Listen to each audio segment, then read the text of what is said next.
নমস্কার সব পার্থ সুকুমার শুনতে বিয়ুম পড়তে গিয়ে তোমায় নাকি মেয়ে বিয়ে গঙ্গা আমকে পারত পেয়ে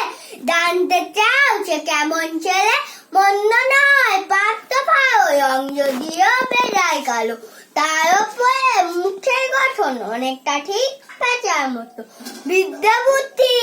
করছি মশাই ধন নিচে অর্ধাবছাই 19 বার ম্যাট্রিকেতে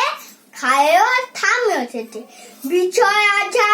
গরিব বেজায় করতে দিতে দিন চলে যায় মানুষ তো নয় ফাই গোতায় একটা পাগল একটা গোল একটি সে তৈছে যাই করে না গেছেন জেলে গণিত যদি তবলা বাজায় যাত্রা দয়ে পাটা কাপায় গঙ্গাম তো কেবল ফোগে ফন্ড জয় বিয়োগে কিন্তু তার উচ্চ খায় কংস আছে ভংস থয় কি যেন হয় গঙ্গা আমি যাই হোক বা পাত্র পে থেকে আর মন্দ নমস্কার।